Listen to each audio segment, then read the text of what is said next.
నమస్తే welcome dash tag you నేను మీ రాజేష్. పహల్గామ్ ఉగ్ర దాడుల తర్వాత ఇవాళ ఇండియా వర్సెస్ పాకిస్తాన్ పెద్ద ఎత్తున ఉద్రిక్తత పరిస్థితుల్లో నెలకొన్నటువంటి నేపథ్యంలో పెద్ద ఎత్తున దాడులు ప్రతిదాడులు నేపథ్యంలో పాకిస్తాన్ ఒక రకంగా ఉక్కిరిబిక్కిరి అవుతున్నటువంటి పరిస్థితి మనకు స్పష్టంగా కనిపిస్తుంది. సో ఇప్పుడు మమ్మల్ని ఆదుకోండి అయ్యా అంటూ కూడా పాకిస్తాన్ ప్రభుత్వం వేడుకుంటున్నటువంటి నేపథ్యం. ఇప్పటికే అక్కడ పౌరులు పెద్ద ఎత్తున రోడ్ల మీదకి వచ్చి అనేక తిండి పదార్థాల కోసం అడుక్కుంటున్నటువంటి నేపథ్యం. అంటే ఒక రకంగా చెప్పాలంటే వాళ్ళ ఆర్థిక పరిస్థితి చిన్నాభిన్నం అవుతోంది. మరోవైపు ఎప్పుడు వార్ జరుగుతుందో అని తెలియక మరోవైపు క్యాష్ క్రంచ్లోకి వెళ్ళిపోయింది పాకిస్తాన్. అంటే పెద్ద ఎత్తున ఏటీఎంలలోని అట్లాగే బ్యాంకుల వద్ద కూడా అక్కడ పౌరులు క్యూలు కట్టి మరీ డబ్బులు డ్రా చేసుకుంటున్నటువంటి పరిస్థితి. దీంతో ఒక రకంగా అక్కడ ఎకనామిక్ క్రైసిస్ క్యాష్ క్రంచ్ ఏర్పడింది. ఇట్లాంటి సందర్భాల్లో ఇప్పటికే మందుగుండు నిల్వలు కూడా వాళ్ళ దగ్గర లేవు అని ఒక ప్రచారం జరుగుతున్నటువంటి సందర్భంగా ఇప్పుడు ఆ విషయం బయటకు వస్తున్నటువంటి నేపథ్యంలో తాజాగా ఇప్పుడు వాళ్ళ దగ్గర ఫండ్స్ కూడా అంటే పూర్తి స్థాయిలో యుద్ధం చేసేందుకు కూడా వాళ్ళ దగ్గర ఆర్థిక మూలాలు కూడా లేకున్నటువంటి పరిస్థితి అక్కడ ఉన్నట్టుగా స్పష్టంగా అర్థమవుతుంది. అందుకని ఇక్కడ ప్రధానంగా వాళ్ళు చేసేటువంటి ఎకనామిక్ అఫైర్స్ సంబంధించినటువంటి పాకిస్తాన్ ప్రభుత్వం నుంచి వచ్చినటువంటి ట్వీటే అందుకు తార్కాణం. సో ఇప్పుడు ఖచ్చితంగా ఉగ్రవాదుల్ని గత కొంతకాలంగా పెంచి పోషిస్తున్నటువంటి పాకిస్తాన్కు భారత సైన్యం తగిన గుణపాఠం చెప్తోంది. సో వాళ్ళు తోక జాడించారు, మనం తోక కట్ చేస్తున్నాం.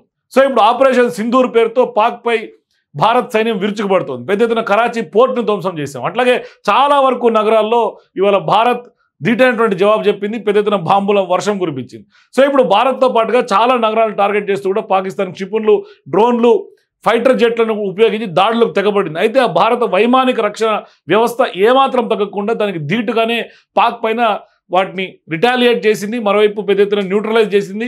ఆ పాక్ పైన ప్రతీకార దాడులు కూడా చేస్తోంది. ఇట్లాంటి సందర్భాల్లో ఇప్పుడు భారత్ చేస్తున్నటువంటి ప్రతీకార దాడులకు పాకిస్తాన్ మొత్తం అతలాకుతలం అవుతుందని చెప్పుకోవాలి.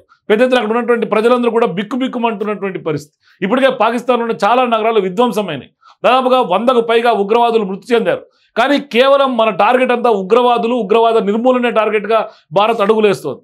మరోవైపు భారత్ దెబ్బకు పాకిస్తాన్ అప్పు అడుక్కునే పరిస్థితికి వచ్చినటువంటి పరిస్థితి కనిపిస్తుంది. రుణాల కోసం పాకిస్తాన్ ప్రభుత్వం అంతర్జాతీయ భాగస్వాములను ఇవాళ చేతులెత్తి మరీ వేడుకుంటోంది.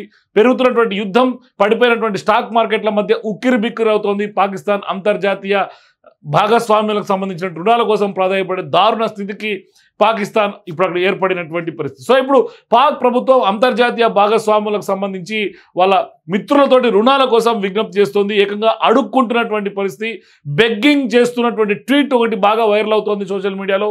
ప్రపంచ బ్యాంకుతో సహా అంతర్జాతీయ భాగస్వాముల నుండి రుణాల కోసం పాకిస్తాన్ ఇప్పుడు పెద్ద ఎత్తున విజ్ఞప్తి చేస్తోంది. యుద్ధం తీవ్రతరం అవుతున్నటువంటి నేపథ్యంలో ఇక స్టాక్ మార్కెట్లు పడిపోతున్నటువంటి సందర్భంగా మాకు సాయం చేయాలని వేడుకుంటోంది.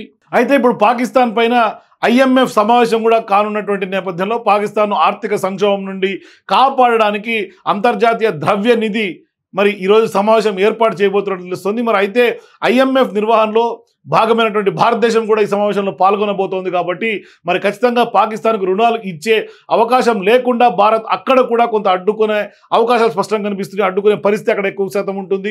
దీంతో పాకిస్తాన్కు ఆర్థిక ప్యాకేజ్ ఇవ్వడం అంటే ప్రపంచ ఉగ్రవాదాన్ని ప్రోత్సహించడమేననే అంశాన్ని కూడా సమావేశంలో ఖచ్చితంగా ఇతర దేశాలకు భారత్ వివరించే పరిస్థితి ఉంటుంది. సో ఇప్పుడు ఉగ్రవాదాన్ని గత కొంతకాలంగా స్పాన్సర్ చేస్తున్నటువంటి పాకిస్తాన్కి అన్ని విధాలా భారతదేశం దెబ్బ కొడుతోంది. సో ఒకసారి ఆ ట్వీట్ కనుక చూస్తే, government of Pakistan appeals to international partners for more loans after heavy losses inflicted by enemy. After heavy losses అంటే ఇప్పుడు అక్కడ జరిగినటువంటి దాడులకు సంబంధించినటువంటి వ్యవహారాన్ని మనకు విజువల్స్ కానీ ఎక్కడ కూడా లీక్ కాకుండా కొంత గోప్యంగా ఉంచుతుంది పాకిస్తాన్. ఇట్లాంటి సందర్భాల్లో వాళ్ళు హెవీ లాస్ అంటున్నారంటే భారీ నష్టం జరిగిందని వాళ్ళే పాకిస్తాన్ సంబంధించినటువంటి ప్రభుత్వమే ఒప్పుకుంటోంది.